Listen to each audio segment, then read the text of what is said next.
পানি এত গন্ধ কেন দেখি তো কি অবস্থা। উয়ে, তাই তো ভাবি যে পানি এত গন্ধ কেন, এটা ট্যাঙ্কের অবস্থা। আপনাদের ট্যাঙ্কেরও কি সেম অবস্থা? টেনশনের কোনো কারণ নাই, আপনাদের জন্য আছে আনোর শপ থেকে ওয়াটার ট্যাঙ্ক পরিষ্কার করার লিকুইড। আপনি চাইলে পাইপটাও পরিষ্কার করতে পারবেন বা ক্লিন করতে পারবেন। সো কিভাবে আসলে এটা ব্যবহার করতে হয় আজকের এই ভিডিওতে অবশ্যই দেখাবো আপনাদেরকে, পুরো ভিডিওটার সাথেই থাকবেন। তো ফার্স্ট অফ অল আমরা আনবক্সিং দিয়ে শুরু করব, চলেন দেখা যাক।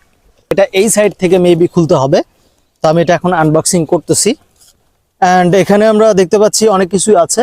এখানে হচ্ছে ফোম দিয়েছে তারা একটা, দেন এটা ট্যাঙ্কের ভিতরে ব্রাশ লাগিয়ে ব্যবহার করার জন্য এটা দিয়েছে। অ্যান্ড এখানে যেহেতু হচ্ছে পাইপ ক্লিন করা যাবে, সো সেই জন্য তারা এটা দিয়েছে যাতে আমরা লিকুইডটা ঢালতে পারি। সেফটির জন্য আসলে মাস্ক দিয়েছে অ্যান্ড হ্যান্ড গ্লাভস দেওয়া আছে। এটাতে আমাদের হচ্ছে লিকুইডগুলো আছে, তো এটাও আমরা বের করে নিলাম। তো আমরা প্রথমে হ্যান্ড গ্লোভসের প্যাকেটটা খুলে ফেললাম, এই হচ্ছে হ্যান্ড গ্লোভস। সো চলেন ফার্স্ট আমরা ওয়াটার ট্যাঙ্কের ভিতরে যে পানি আছে তলানিতে সেগুলো প্রথমে পরিষ্কার করে নিই বা পানিগুলো বের করে ফেলি। তো এবার হচ্ছে আমরা হ্যান্ড গ্লোভসটা পরে নিচ্ছি অ্যান্ড সেফটি ফার্স্ট, অবশ্যই আপনার হ্যান্ড গ্লোভস পরে এটা করবেন। তো ওয়াটার ট্যাঙ্ক থেকে আমরা নিচে যে পানিগুলো ছিল, এই যে দেখেন এই হচ্ছে পানির অবস্থা। এই পানি কেউ খাবে? দেখেন কি একটা অবস্থা।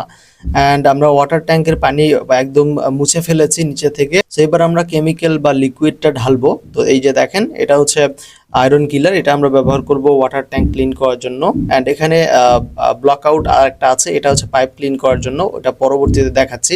তো আমরা এটা ঢাকনাটা খুলে নিচ্ছি অ্যান্ড খুলে নেওয়ার পর এখানে ছিদ্র করতে হবে কয়েকটা। সো ছিদ্র করে নিয়েছি, এবার আমরা লিকুইডটা চারপাশে এভাবে ছিটিয়ে দিব ট্যাঙ্কের মধ্যে। সো এইভাবে আমি দিয়ে দিচ্ছি। দেন ভালোভাবে ছিটিয়ে দেওয়ার পরে আপনারা হচ্ছে 5 থেকে 10 মিনিটের জন্য এভাবে ছেড়ে দিবেন। অ্যান্ড দেওয়ার পরে আপনারা এটা ক্লিন করা শুরু করবেন। যে ব্রাশটা পাবেন সেটা দিয়ে আপনারা ভালোভাবে এটা ঘষে মেজে নেবেন। অ্যান্ড এই যে দেখেন, তারপর আমি পানি দিয়ে দিচ্ছি, দেন দেওয়ার পরে আমি আরেকটু এটা ঘষে নিব। অ্যান্ড আপনারা সামনে দেখতে পাচ্ছেন যে রেজাল্ট আসলে কীরকম, অ্যান্ড ফাইনাল আউটপুট হচ্ছে এরকম। ঠিক আছে, দেখেন একদমই নিট অ্যান্ড ক্লিন হয়ে গেছে এবং ঝকঝকা হয়ে গেছে। ঠিক আছে, একদম মনে হচ্ছে নতুন একটা ট্যাঙ্ক আমি মাত্রই লাগাইলাম। তো এটা এত সুন্দরভাবে পরিষ্কার করতে পারে আর কি।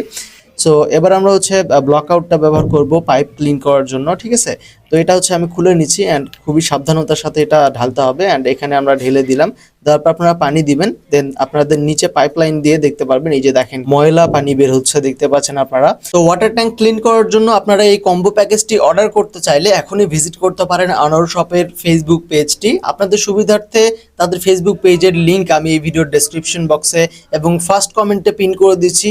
ধন্যবাদ সবাইকে।